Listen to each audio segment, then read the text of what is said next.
Maria Antoinette Sedin she is the ambassador of Palestine to Hungary, and I'm happy that she accepted my invitation, and we are lucky to have her here this evening.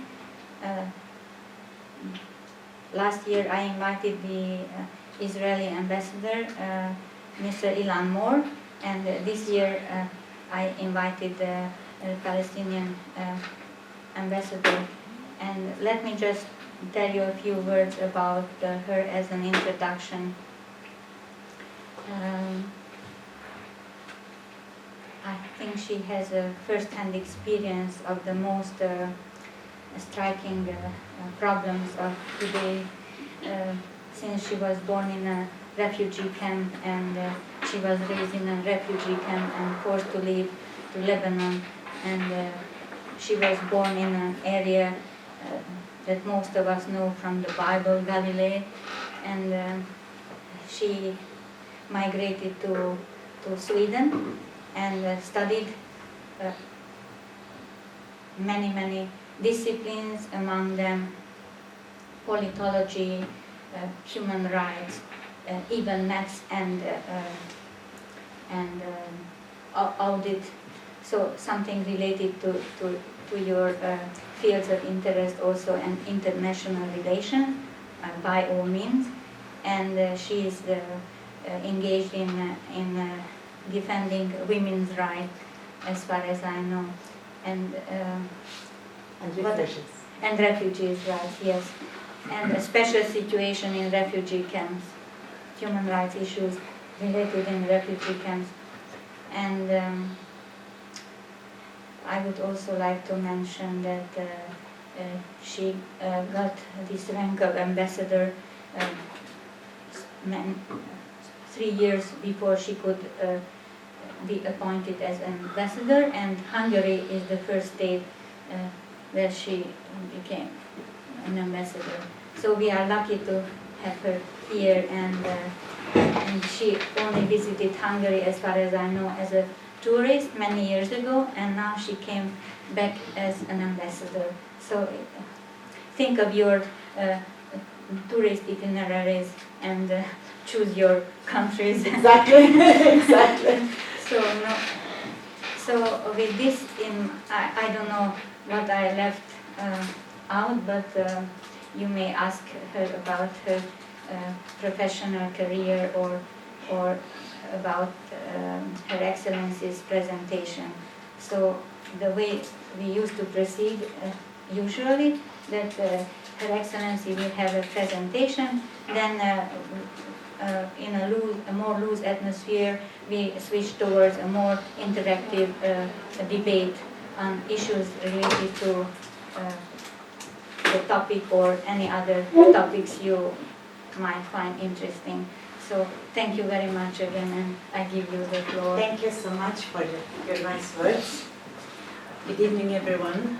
As Ms. Eva said, thank you, Ms. Eva, for this invitation, and I feel really honored and pleased to be among you here today. Maybe I have to go back in my memory to remember when I was a student. We was not so nice students, actually. We made a lot of things, as you can imagine, that students, they believe that they can do everything so long they are recognized like teenagers, because we say that, oh, all mistakes can be forgotten and forgiven. So just some words to complete my not really biography, but my history. I wasn't forced to leave Palestine to Lebanon, but my parents did. In 1948, when the State of Israel established, they took over the bigger part of Palestine, which was like just confiscating and annexing all cities and land that were the one that were non-populated and the one that was like, well, that's true. I've been born in a refugee camp, I'm proud to be that, because such experience can never, can no one have in case they didn't live in refugee camp. But the life wasn't easy, wasn't nice, it was like a mess. It was like a miserable life. So the word I still remember when we were very young kids, that we can be the miserable for the fear of le misérable. So as a children, in refugee camps, they look like miserable children. Anyhow, now I'm here. Not only the last 3 years, I got a post like ambassador, but we didn't have this political posts before, because we didn't have a recognition of all countries like a state. Many claimed or excused themselves that a state should have a border, and we don't have borders yet. Non-border, what I meant in that. Anyhow, and I can answer any question, even if it's personal, if it's more political, if it's more public, anything you want, if I have answers or the right answer to that. But as I've been told and asked to talk about, it's a kind of a new conflict in the world. And because we have a political conflict, so we face this conflict even in our daily life, which is the conflict of water. Thank you again for bringing me here and giving me this opportunity. So in the Palestinian statehood, is the Palestinian statehood and independence is an obstacle to peace between Israelis and Palestinians? Yes, it is. Because you can survive without a statehood, without freedom, and without independence. So no one can be safe, can be secured, can live like a normally human being if they are not in free country and feel like they are independent and have own state. I don't want to go much back in history because the conflict is too old. It's almost 70 years old, and it's a lot of history facts that maybe you read about or you heard before. On November 29, which coming soon here, 1947, the United Nations, the General Assembly of the United Nations voted to put a partition plan after the clashes that occurred in the region of Palestine because of the newcomers of the Jews took over and started killing the Palestinians and deprived them and kicked them out from their own countries. This resolution is 181, which says that this country has to be divided to two states, one Palestinian and one Israelis, with the conception of Jerusalem that should be like a special status for the city. It will be like, if you can say it, like under international city for all religions. This resolution was adopted by 33 countries. 13 countries voted against, and 10 countries abstained. But one country was absent. Both in the details of this resolution, it should be stated like that. Both water resources are transboundary, meaning that by international law, by human rights, they should be shared and equitable and reasonable manner by Israel and Palestine. The state of Palestine is responsible for its management of water and land. But in our case, because the situation is not normal and it's not like a normal state, we have to face such conflict in our situation and life. The two-state solution should be divided into categories. One Israeli state, which you see here, it should be like the blue ones, sorry, which could be 53% of the historic Palestine. And 47% should be for the Palestinian state. But of course, these two states never been implemented, or first, on the first step, the Palestinians and the Arabs refused it because the Palestinians felt like something being taken from them and given to someone else. As if you owe something and then somebody just come and say, no, you have to give it to me, which was refused by all the Arab nations. But shortly after that, the General Assembly of the United Nations recognized, with the majority of the votes, to recognize the State of Israel. And it became like implemented, it became declared like a state, fully state, independent state, but still the Palestinian didn't be recognized as a state, and the Palestinians are still under occupation. In the region, we have many water resources. There are three key sources of natural fresh water in Israel, in the whole historic Palestine, in West Bank and Gaza Strip. First, we have the Lake Tiberias, which lays in the heart of the State of Israel, to the north part of Israel. It's close to the border of Syria and Lebanon. And then we have the mountain aquifer, and we have the coastal aquifer. We can go in details in that. This map shows that the water, where it comes out and has to be spread and divided between the two states, but never been implemented like that, because the stronger part took the majority of the water sources.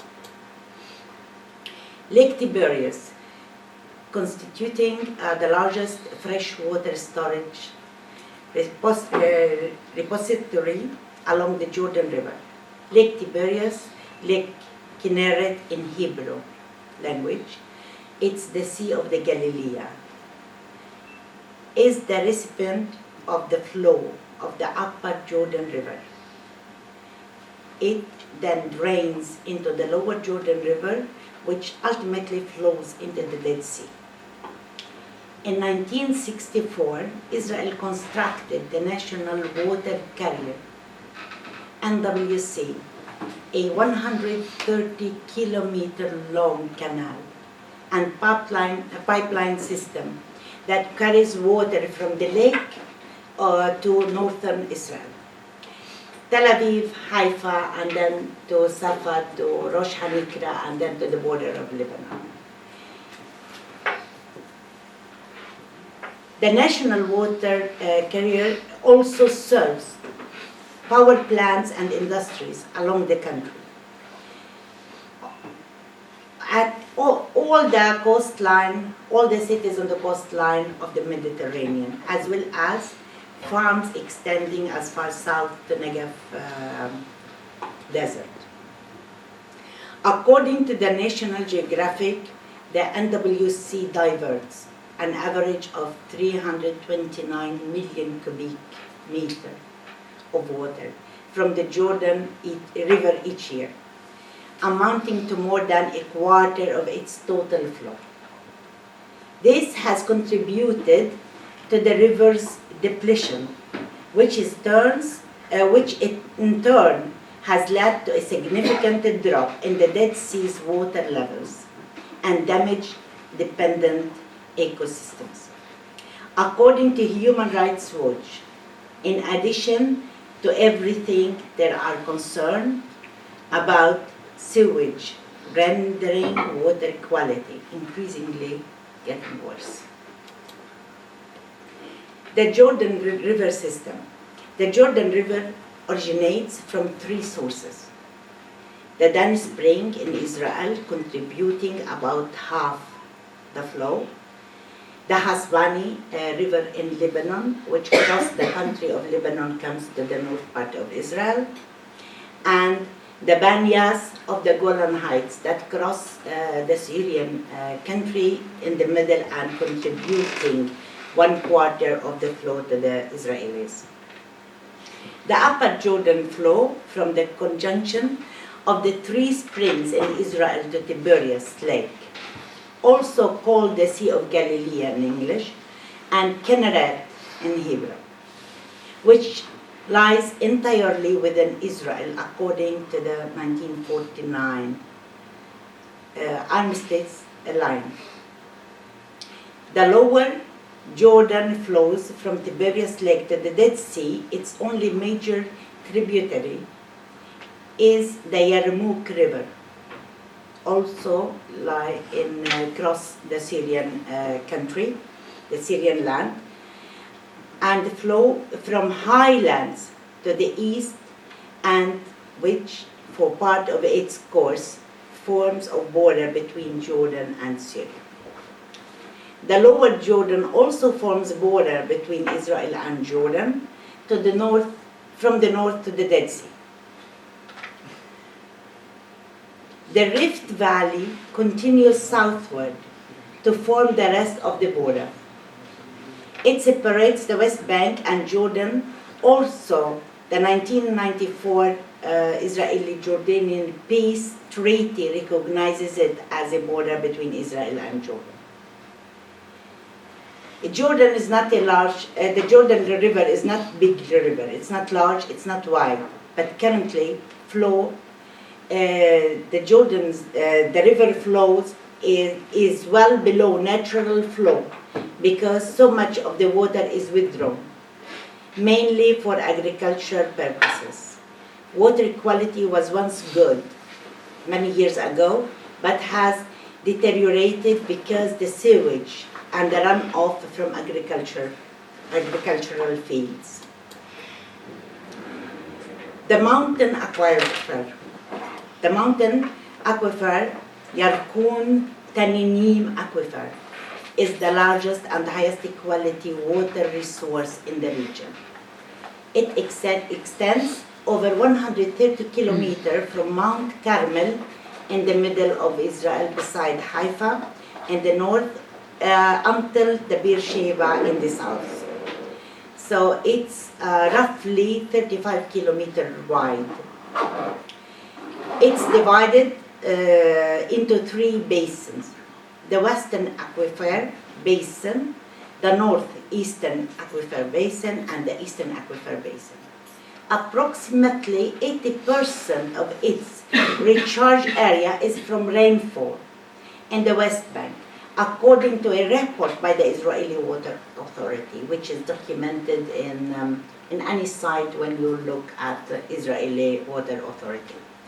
Due to its hydrological characteristics, it's vulnerable to groundwater pollution, which puts the high quality on its water at risk. The last one is the coastal aquifer. The coastal aquifer is located under the coastal plain of Israel, the Gaza Strip, and the Sinai Peninsula, which is part of Egypt.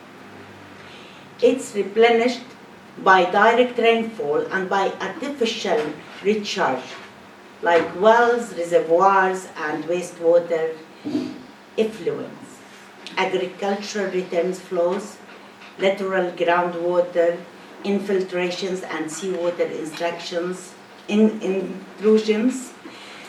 And for this reason, in recent years, it has faced problems such as the pollution from agricultural chemicals and the chemicals that used for the soil that runs with the rainwater into these reservoirs, increased sea salt built up, and overpumping. In 2012, the United Nations country team reported that the groundwater levels in the aquifer had fallen below sea level, leading to seawater and sewage infiltration, rendering 90 to 99% of the water unfit for human consumption. A number of coastal rivers constitute smaller sources of water.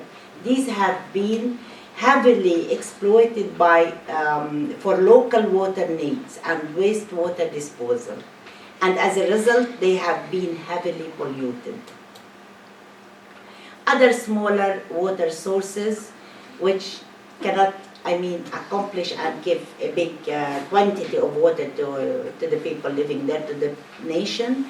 It's a number of coastal rivers, smaller sources of water. These have been heavily exploited for local water needs and wastewater disposals, and have been heavily polluted as well.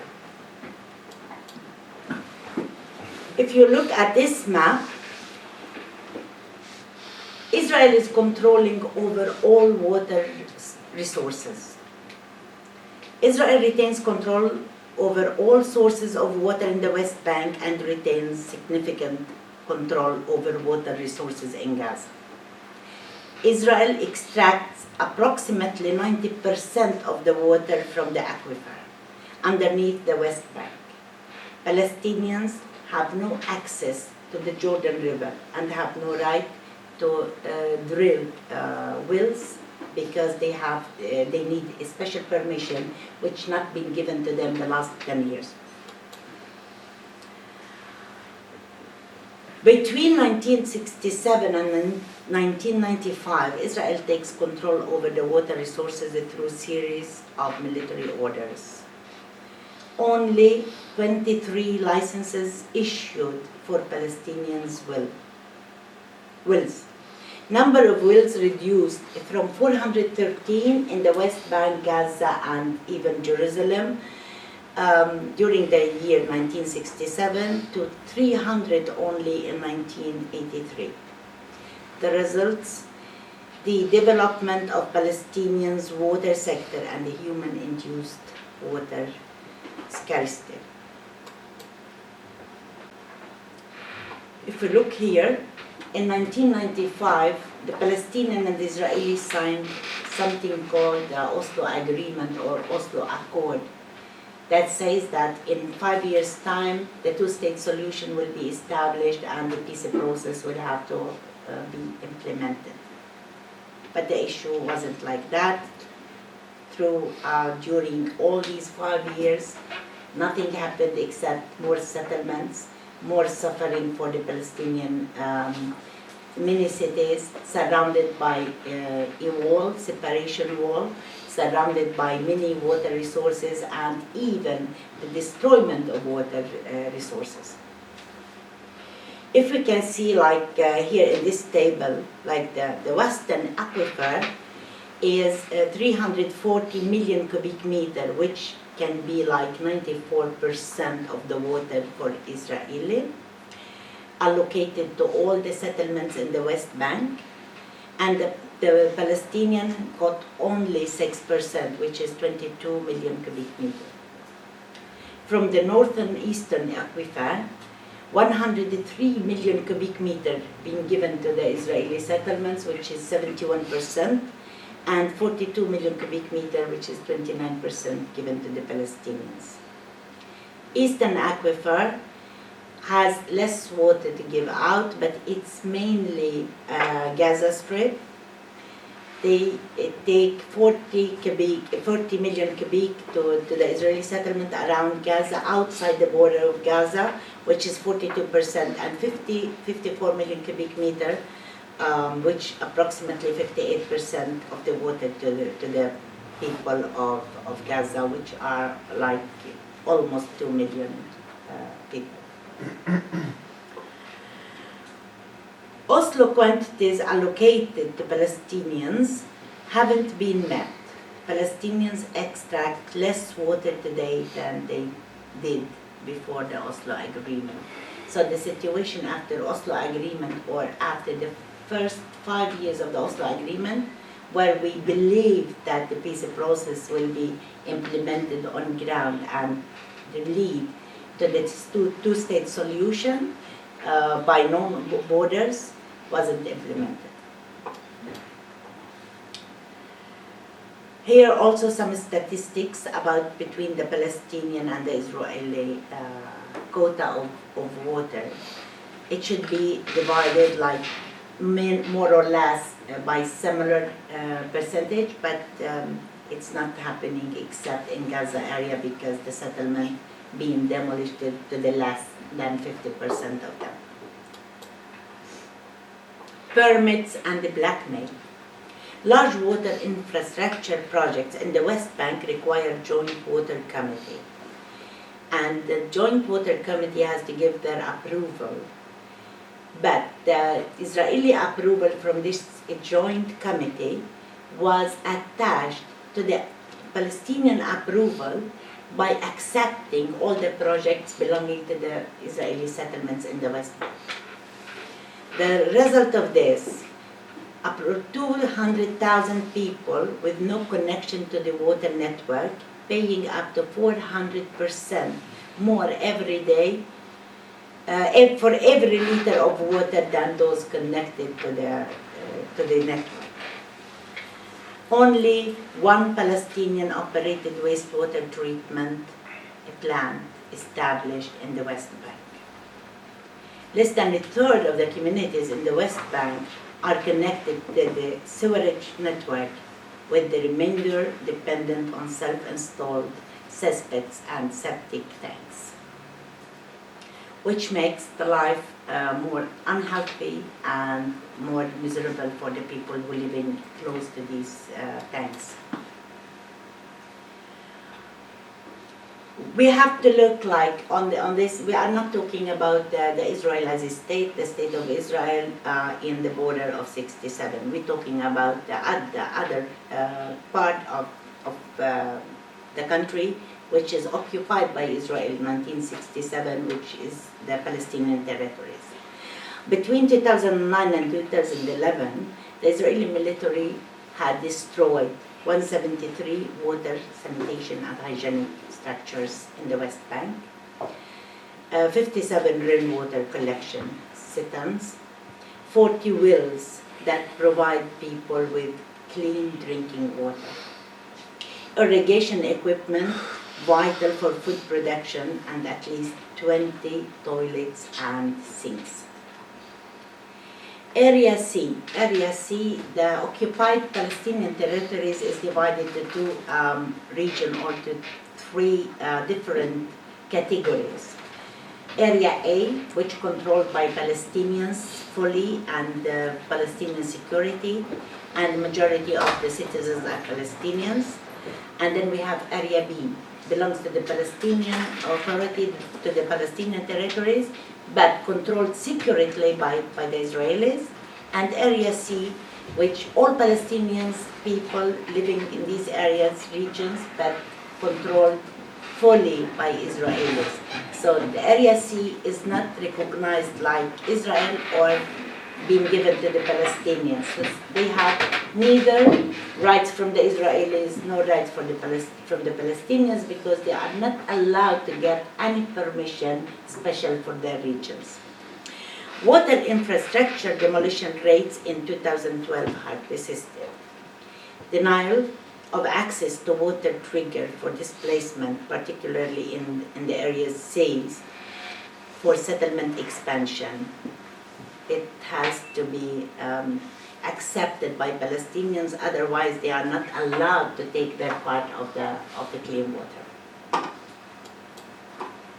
Consequences of settlements on access to water.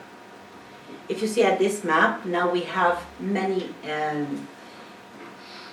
obstacles that can be in between the Israelis areas and the Palestinian areas. It's among the checkpoints. It's because of the iron wall that separates the lands from the people and the people from their families and all this stuff. I don't know if you know much about this wall, but it goes like surrounding all the big Palestinian cities and with 1 to 2 entrances only. The infrastructure of the settlement has been planned to take into account expropriation of water resources. Route of the wall takes into account key catchment areas for future extractions from strategic western aquifer. Violent actions from Israeli settlers have restricted or denied Palestinians access to water resources. like spring water or wells or anything they have in their properties. Several Israeli settlements in the West Bank do not treat their wastewater. They just let it go through the water canals to the Palestinian areas. Settlements trade, profiting from Palestinian water appropriation. If we look to this photo here, we can see vegetables that have been planted in the settlements in the West Bank. And if we can just check how much water, how many liters of water each plant needs, these vegetables, to be produced. Like one avocado needs 154 gallons of water. Mango tree is 118 gallons of water. Date, 8 gallons of water. And date is our main agricultural products for the time being. Agriculture is main source of income for Israeli settlements in the West Bank. Agricultural settlements, particularly those in the Jordan Valley, rely on their own water wells inside the West Bank, operated by a company or institution called Mekoro.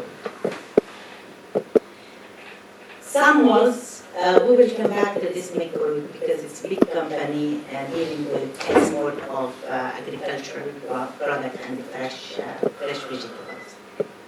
Some wells owned and operated by private agricultural export companies like Mihadureen. These are the biggest Israeli companies that export vegetables and fresh products to Europe. Approximately 9,400 Israeli settlers in the West Bank consume the equivalent of a third of the water consumed by 2.6 million Palestinians. And the rest goes for agriculture, which make like the government of Israel take 1/3 for the settlements, for the people living in the settlements, the other third for their own agriculture, not our agricultural fields, and 1/3 is for the Palestinians, for agriculture, for nation, and for the people. Mikorot is Israel's national water carrier. Palestinians in the West Bank have to buy 1/2 of their water from Mikorot, which is extracted from the wells in the West Bank. And they have to buy all the quantity they need and pay for it. Israeli settlements supplied by wide high-pressure pipeline, and Palestinian communities, they have much smaller pipeline. So the water goes like 2/3 to one part and 1/3 to the other. Discriminatory pricing policy.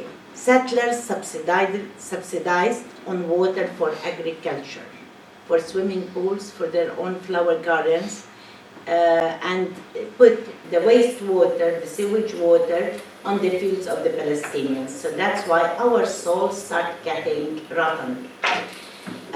We can't use it for fresh vegetables. We can use it only for big trees that come from the soil up, like the dates tree or the palm trees. Mikorot now with business contracts in the United States, in Brazil, Argentina, India, Portugal, and expanding bases of its experience in the West Bank. But these companies are the biggest and the largest exporting companies to Europe. For 3 years ago, we started the campaign not to boycott. I'm not talking about boycott, and I don't want to mention it because some countries, they are boycotting the products from the settlements only. And it was misleading people because when you talk about boycott, people, the European believes that we are boycotting the Israeli products. It's not true. The campaign of the boycott is boycotting products coming from the settlement built on the Palestinian territories. It's from the Palestinian productive land. And many of the European countries, they adopted this request, They boycotted. Many of them, it felt like the situation with the Israelis is a little bit painful. So they put they re-establish a new request, like we can label the products and let people decide. If you go to a shop, see like this comes from the West Bank, Israeli product, and this comes from Israel, you choose if you buy this or that. And they want to give like the freedom to people to decide which products they want to use and to buy. But unfortunately, Hungary was totally against this decision and this campaign. We are not talking again about boycotting the products, we are talking about labeling the products. The EU law says that all the products from the Palestinian or from any country in the world, from all over the world, they have to be, before exporting products to any other countries, they have to get something called certificate of origin. They can put that this product comes from India but being exported via Venezuela, or it doesn't matter, through the consulting company where they are situated. But Hungary was totally against, and they have not really a good excuse, because the excuse we got from the Ministry for Foreign Affairs was like, how many Palestinians working in these companies? So they would fail in their standard of living, they would lose their work, and that's why we are against labeling the products, which is the excuse was even worse than to say the truth. Water in the West Bank and Gaza Strip. Palestinians have access to 70 liters per capita per day for each person. On average, for domestic use and personal, hygienic, and even for cleaning, for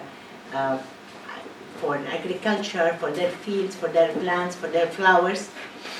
And the World Health Organization recommended minimum for per capita, per person, that means is 100 liters per day. So the Palestinians in the big cities, in the good regions, they have 70 liters per day.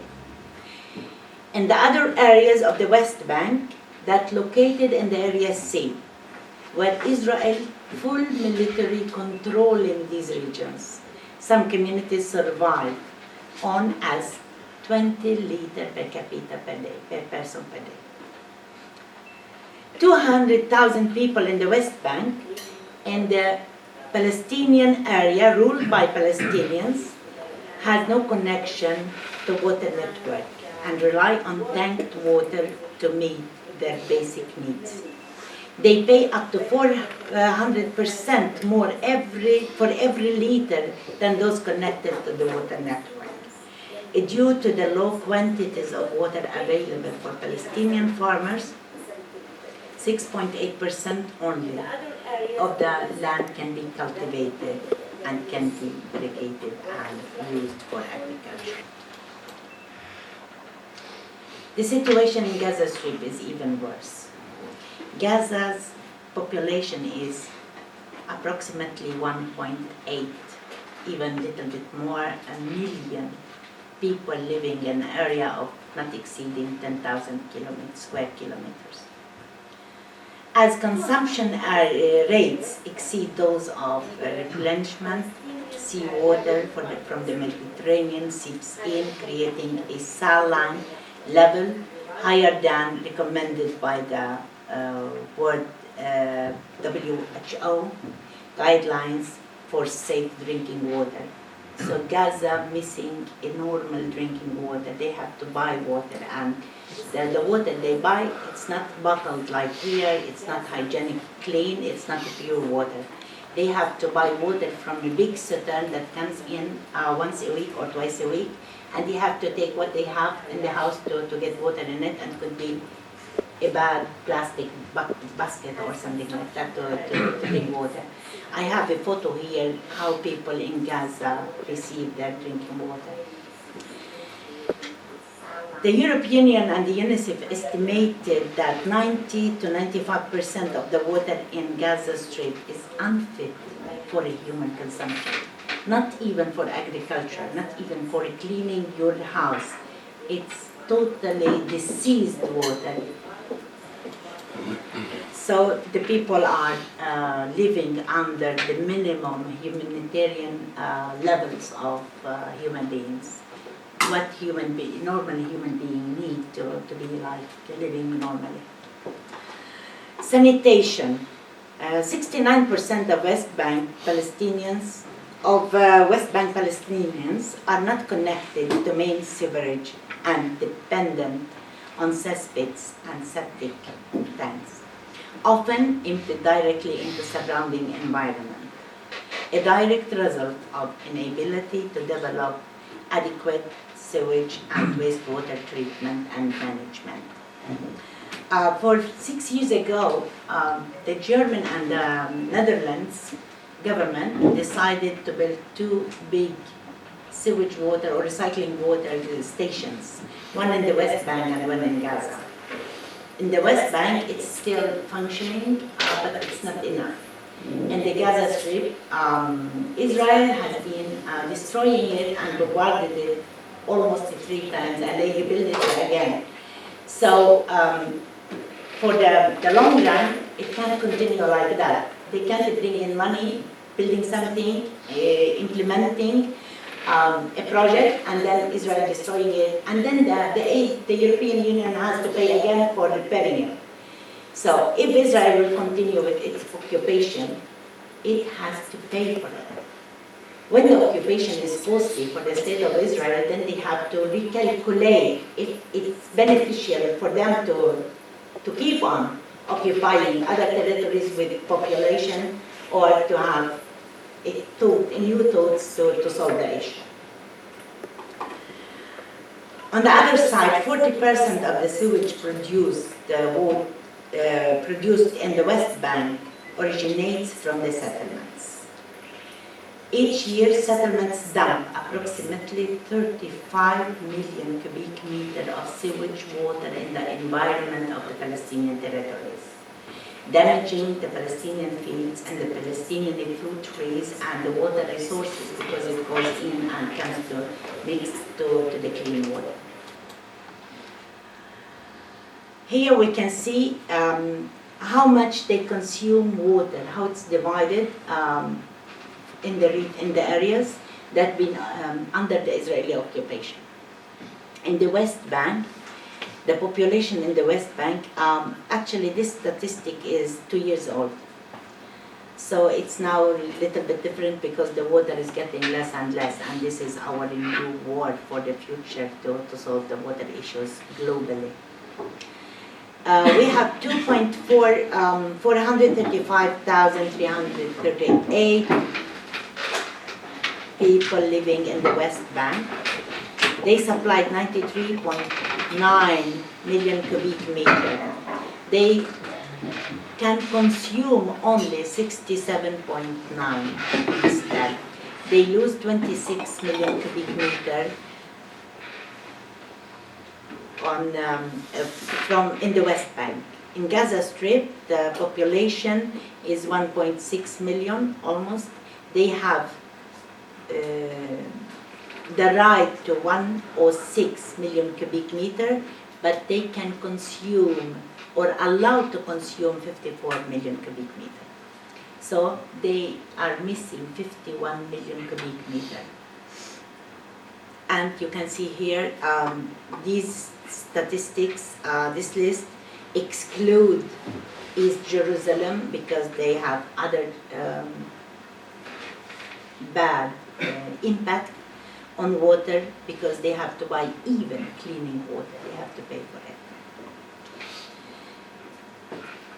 And this quota of water, it has to be used for commercial, industrial, for household, for actual supply consumption, and for everything you can, on daily basis, you have to use water needs water to use, even for washing, for drinking, for swimming, for What else? I mean, and this is a list. The list is too long to. This photo show you this picture. This is the water in Gaza Strip. They fill this big tank behind the wall, and people have to come with their gallons or basket to take water home, and they have to carry water. But it's not like when this empty, they can come back and take again water. They have to save this water until the next week to get more water. Israel admits to cut West Bank water supplies totally, but she said it's not our decision. The Palestinians doesn't want to work with us on water issues. But if you are interested in this issue, you can go in and haaretz.com and look for the decision that Israel made, that they have to close again 183 wells water in the West Bank and Gaza. We all know that water is very vital. Water is our life, and without water we can't survive and live. Remember, today's water is your life for tomorrow. Thank you so much. May I have your name, please? Ishai. Isha? I'm a medical student. Medical student. So he is not from Corvinus.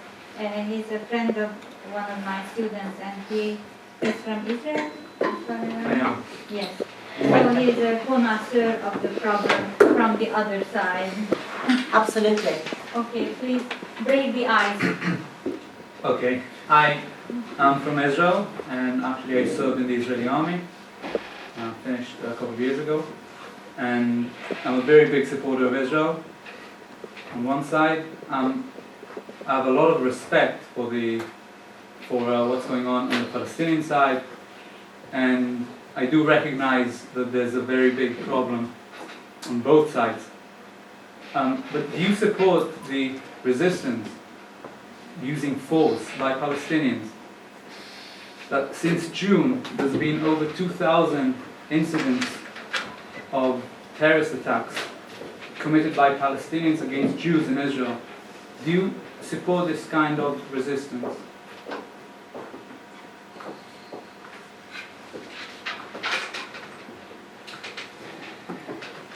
Well, I'm happy to have you here, actually.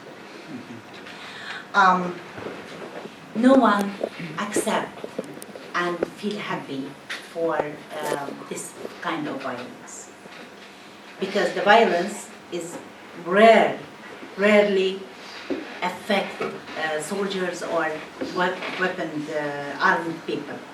It affects normal people. It affects children. But let me put it in the other way. I know that you mentioned 2,000 incidents, but how many incidents been happening by the military, by the settlers? Okay, if we divide the settlers from the army want to keep rules, want to keep safe, secure, keep your life and save your life. But the settlers, if I'm living in an area surrounded by settlements, why the settler will attack me, armed settlers will attack me, and they have the right to uproot my tree, and I'm not allowed to pick my olives from my tree. I don't say I'm not supporting all these violence accidents or incidents, but on the other hand, I have to feel that I'm secured. I can show you pictures that if I want to go to a hospital, and I come from Ramallah, for example, to Jerusalem, to Al-Maqasid Hospital. How far it is? It's by car almost 7 to 10 minutes maximum, right? Am I right? How many hours it takes for the Palestinian to approach a hospital or to approach a working place? 2 checkpoints.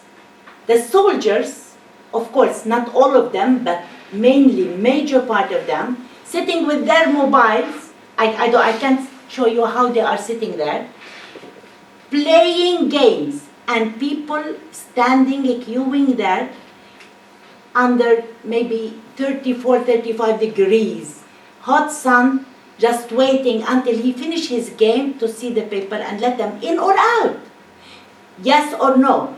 It takes 1 second, right? I'm just telling this not to say that what's happening now, because we are not our issue, and our topic is not the violence and not the political situation. But for those people who suffering on daily basis in this way, what do you think they will react? How?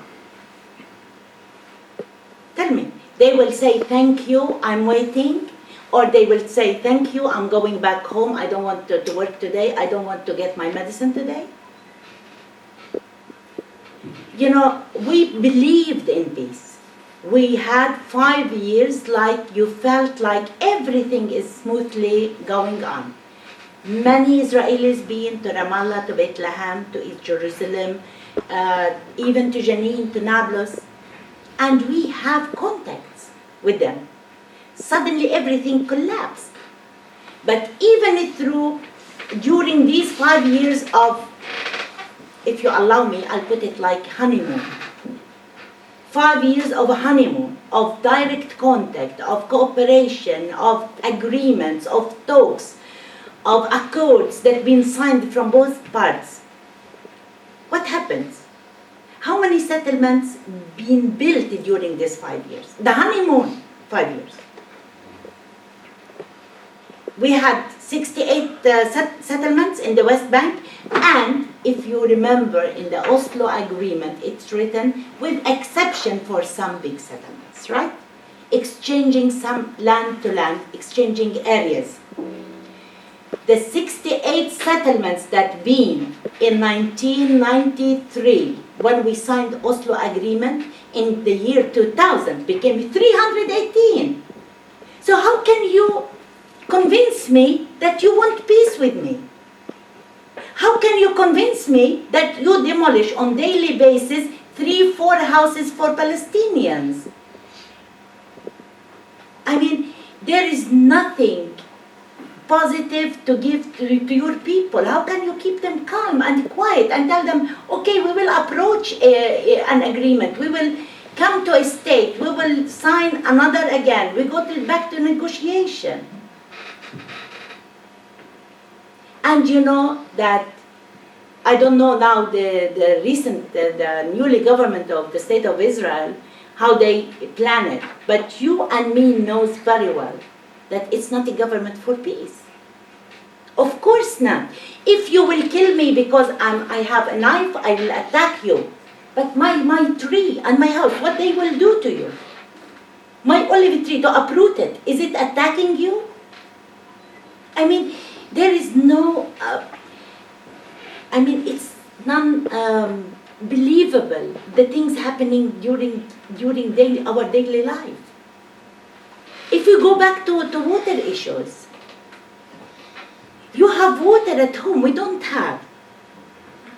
And it's not a propaganda, it's the reality, it's facts. Even if you go to your water authority or water ministry, you can read how much water you take from our region. Take it from your region. You accept, you went with us. Mr. Rabin signed an agreement. Why it's not implemented after 25 years? And there is occupation, 70 years of occupation. And you tell me that now we are not going to solve this issue because your people, your youngsters attacks me with knife?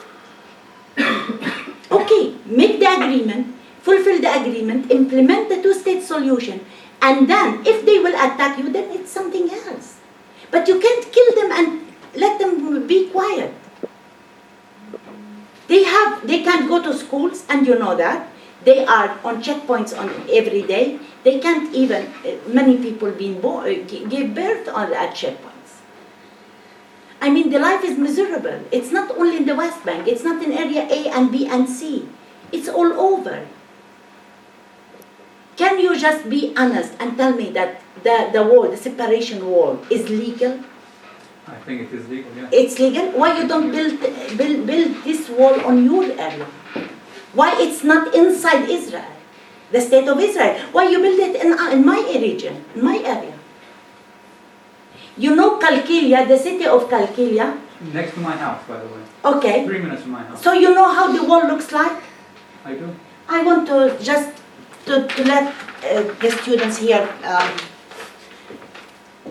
This is a region called Kalkilia, a city, very big city, very well populated with Palestinians. It has only one entrance here, and the wall goes like this. And this gate here can be open 2 to 3 hours in the morning and 2 to 3 hours in the afternoon. So if you work a little bit late outside, you can come in. Even if you have small children, you can't get to your home and to your family. And either you come early, leave your work, come early, or you will stay until the second day until the gate is open. So, I mean, such issues, you can't convince people that you want peace. Give me just one positive single thing. Okay, so we, 5 years ago, 6 years, a bit more than that, we used to go to Kalkilia every week. Every single week, we used to drive there through the border and go to a hummus place, go buy something there. And today it's impossible. It's impossible because it is so dangerous for Israelis. Of course dangerous. You have your region and you want to, you kill Palestinians every day. The policemen, the military, shooting people even without carrying anything. If you just, no, don't say not true. There is some have knives, okay. Some people having only mobile phone, they've been shut down. People don't dare to put the hand in the pocket because they will be shooten. So this conflict is not to be discussed between you and me. This is on very high level of political level. But it has to be solved. Two-state solution. But what we see now, you want the whole region. You demolish houses. You just kick out people. You displace people. It's not your right. If you accept the agreement, why you don't implement it? To give you security, we should have security. You can't give something you don't have. Can I just say? Sorry. Please let others also opportunity to react to the presentation. Then, if we have time, we can come back to discussion. Okay? So, please.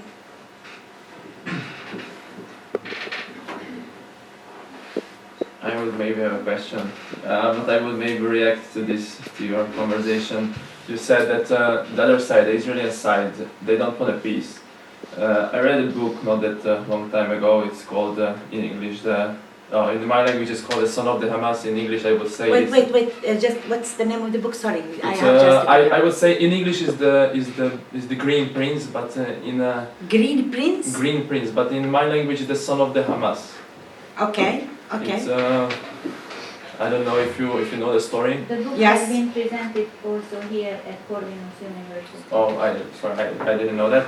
Okay. And the writer is blaming very much also the Palestinian side. He's saying that people in the Hamas they just acting they doing something for their people, but actually what they are doing is it's a war making. They are more concentrating not the peacemaking but the war making. And also he was blaming the Nobel Prize winner Yasser Arafat that he is just getting rich on these people. So he's blaming also this side. So what do you think? What is he right or is he fault? Is he fail or is he wrong for it? You know, writers always can buy what they think. Analytical, they can analyze things, and it doesn't matter that if you are convinced or not, if you agree or not. It's my opinion. If I respect your opinion, you have to respect my opinion. It doesn't matter if you agree on it or not. Let me start from the end of your question, the Nobel Prize. Do you know how Nobel Prize working? Actually, Nobel Prize given to people that makes peace. In our case, it's really funny because Nobel Prize wasn't divided between Israel and Palestine, between Israeli leader or Palestinian leader. It was divided by 3. Why? Why not by 4? I mean, why 2 Israeli, the same signers of the agreement, of the Oslo agreement, again back to Oslo, and 1 Palestinian, and they were 2. Abu Mazen was with Yasser Arafat. Abu Mazen wrote the Oslo agreement. If we will be fair enough and give and be very frank and concrete, it should be either for 2 states or should be to 4 people. They were 4. Why give it to 3? This is regarding the Oslo, the Nobel Prize. I mean, Nobel Prize never makes someone very rich. Don't tell me. Because how much is the Nobel Prize? It's 1 million. I mean, Yasser Arafat was expecting just and waiting to get Nobel Prize to get rich. No, but I didn't say that. Sorry, I didn't say that he got rich because of Nobel Prize, and I didn't say the Nobel Prize because for me it's a value. We saw that. No. Just the Nobel it's Prize just and okay. Anyhow, but we were happy because we believed in Mr. Rabin's policy. We believed that Mr. Rabin wants peace. Not because he wants to save our lives, because he wants to save the life of the Israeli nation. Believe me, the peace process is not only for us, it's for the nation of Israel. If the state of Israel will remain and live in safe border, they have to give safety to others. Because you can't bring someone that has no oranges and you want to take oranges from him. Give him the oranges and then you take part of it. Okay, let me go back to Hamas and the Green Prince. First of all, I'll tell you something. I'm not shy to say that I belong to the minority, the Christian minority in Palestine. I'm not from the West Bank, I'm not from Gaza. I'm not just defending Gaza and Hamas and the West Bank and the Palestinian Authority because I belong there. I'm from the north part of Palestine. I'm from the state of Israel now. Why? A Jew from Russia can go and live in Safar, and I can't go to Safar, there my parents and grandparents live. And even though my grandparents is still living in Israel and carrying Israeli passports, and I can't visit them. This is one. So, the second thing regarding Hamas. When Hamas was established in the late 80s, right? Am I right? Before Hamas, we didn't have occupation. We had. Before Hamas, we didn't have war and fight and clashes and killing and suffering. Of course we have. When Hamas won the election in 2006, everybody from the international community were there watching the elections, admitted very clearly that it was pure election. Just before we know if Hamas good or bad, before they present their political agenda, Hamas was boycotted. No one wants to deal with it. Or with the government of Hamas. We have problem with Hamas, but this doesn't mean that Hamas doesn't belong to the Palestinian nation. They are Palestinians. But who created them? I mean, if you go now to who's the most safer and relaxed nation on earth? Not the American, of course. Who's living in more secure and safe place on earth? Sweden, Norway, Scandinavia, Switzerland. Any one of these countries, if we go now and occupy it and start killing people and throwing them away, they will stay safe and secured and calm people and happy people? Of course not. And the problem, we are not dealing with terrorists, we are not dealing with normal people. Terrorists, okay, we take care of them. But we're talking about normal people, about normal family, about a nation. We're talking about 6 million. 6 million Jews and 6 million Palestinians. And you can't get rid of these and you can't get rid of those. It's a reality, it's a fact. Either both will live in secure border, in safety political divisions, or it will be clashes all the time. So the Green Prince is Hamas, of course Hamas.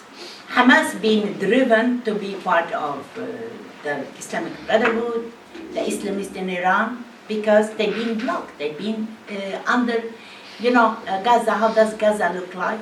Gaza is a big open air prison.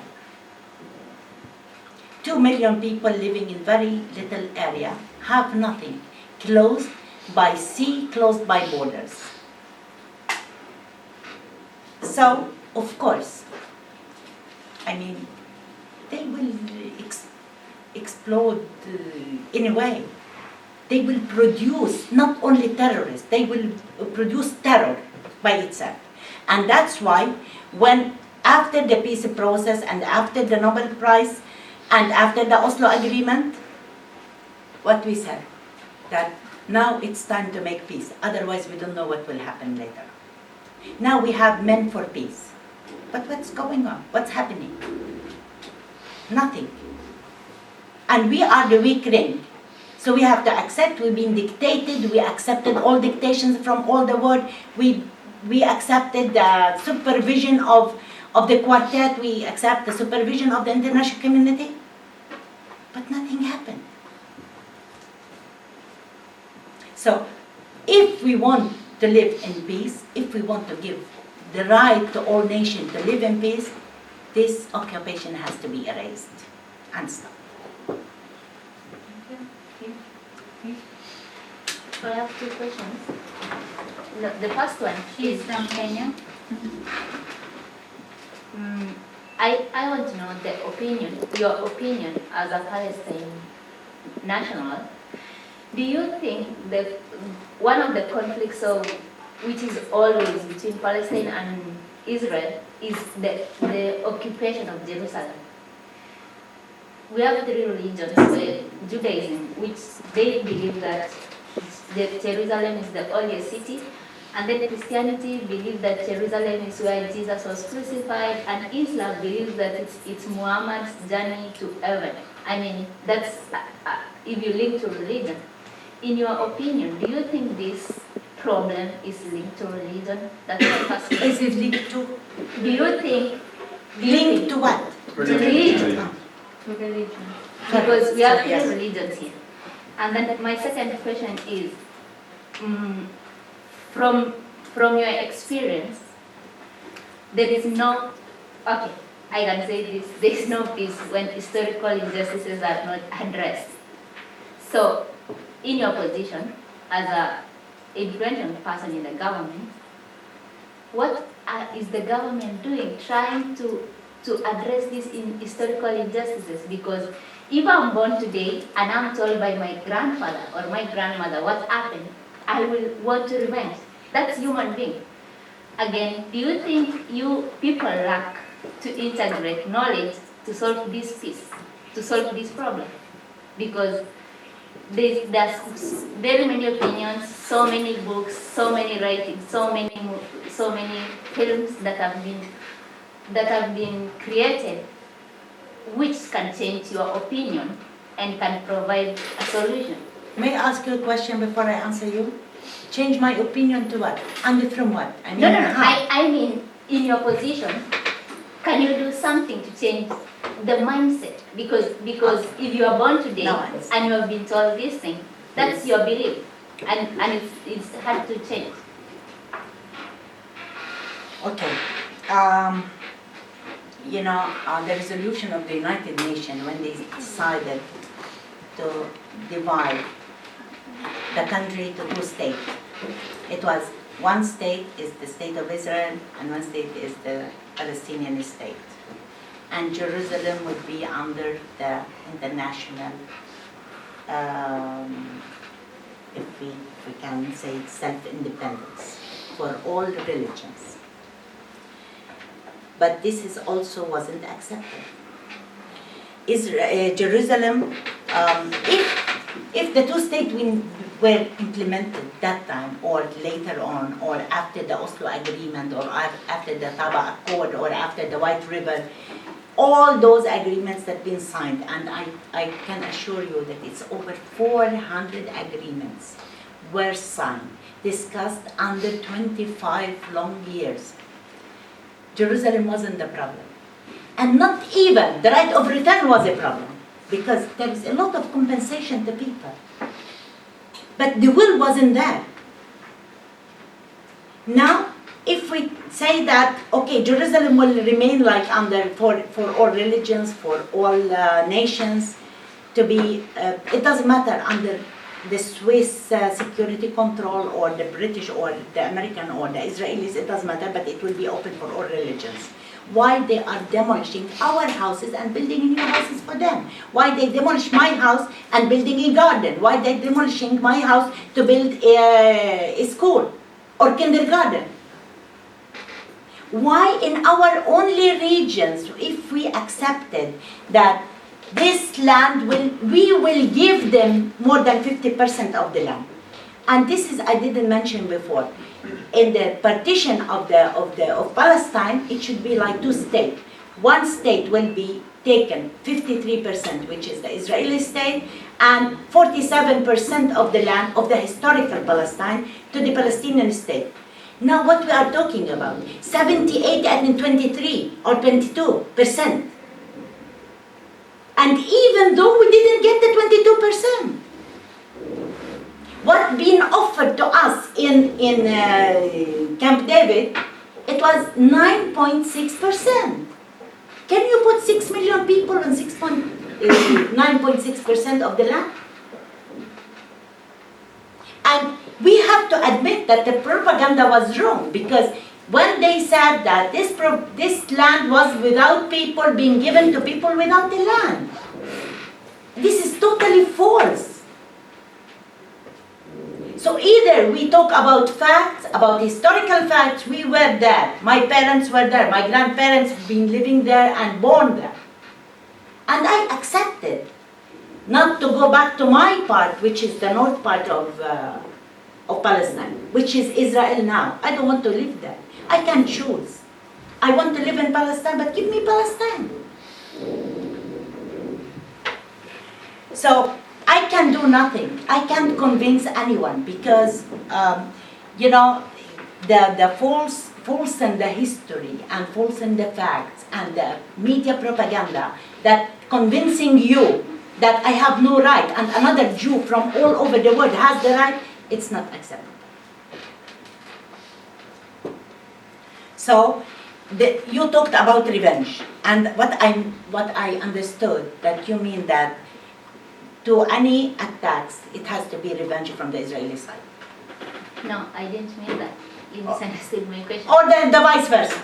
Or the vice versa. If you put it in that. Historical injustice in both. Yeah, we are suffering from the historical injustice. We are suffering from the international injustice. I can't see people living without the human rights, without any humiliation. Why the minimum factors of humanity? It can't continue like that. And then if I meet a colleague from Israel, he will tell me, oh, my children can't go to the toilet because they are scared. But what about our children? Why we don't give chance to these children to live normally? And the revenge, of course, the revenge. No country in the world was occupied with another regime, didn't took revenge and make revolution to get rid of that. Hungary is celebrating very big day for the revolution day. Why they are heroes and we are terrorists? Then de Gaulle, who made the revolution in France, has to be terrorist then. It's very normal that if you are under occupation, if you are suffering, if you have no rights, you have to fight for your rights. It doesn't matter if it's your own government or another government. Now we are not living like 50th century before. So you've been first. Hey, hello, my name is Sedin, I'm from Russia. Thank you for the presentation, and I have a question about the city of Gaza. So sorry in advance, because my knowledge probably really approximate and limited by my neighbor, he's from Gaza. And what I know is that the city of Gaza is divided, to say, by the area of influence of Fatah and Hamas, like the two parties. And you can't really travel through the city of Gaza without having any troubles, being local.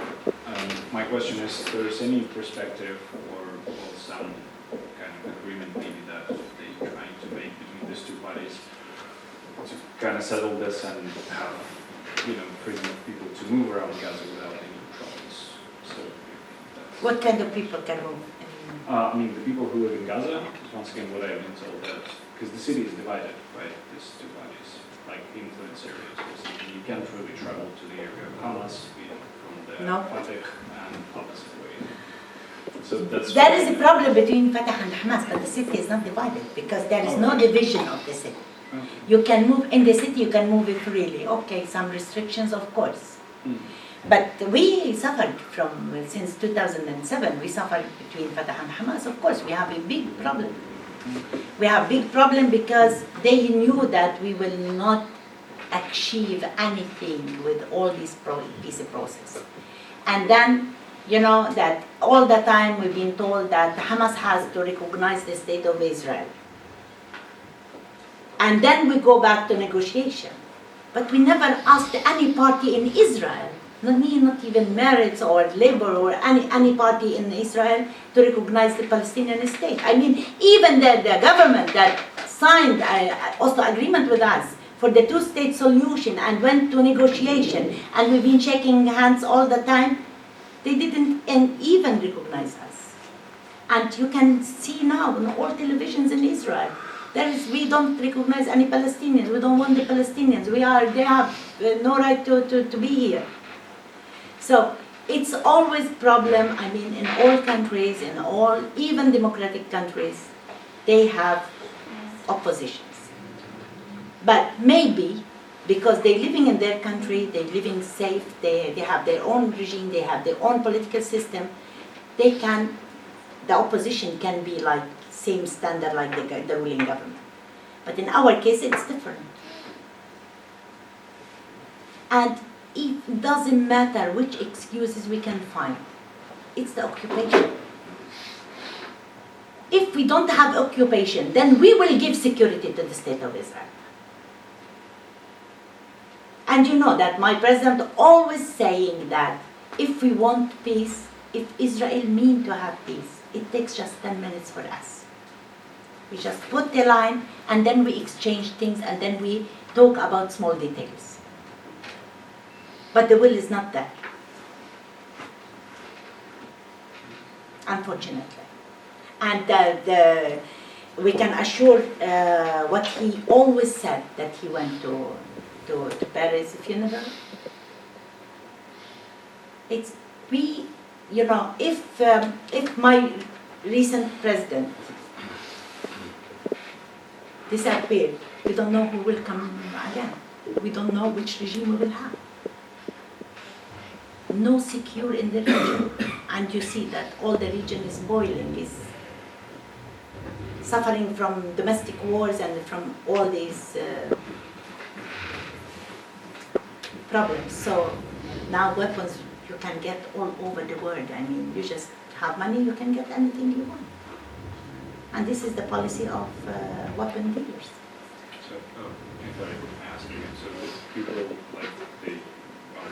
on the basis of the struggle with the Fatah and Hamas, they also get killed in Gaza, like Palestinians. They got what? Sorry? Killed Killed. in Gaza on the basis of this struggle as well, like within the Gaza tunnel. Is that true? Yeah, it can happen. Of course it can happen. If you have arms here and you have arms here and you are against it,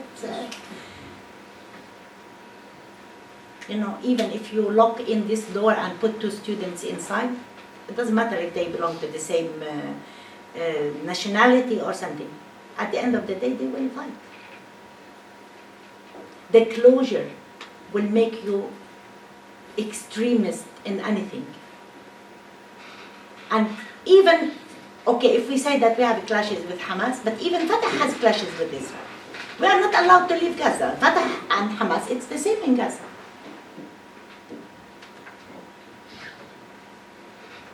Oh, hi. Hi. I'm from India. So I don't know a lot of details, but I just wanted to ask, according to the state of Palestine, what is Hamas? Is it considered just a political party, or does it have any other role? Like, how does the state of Palestine recognize Hamas as such, as an entity? Like, is it a political party? Is it a NGO, or like what is it seen as within Palestine?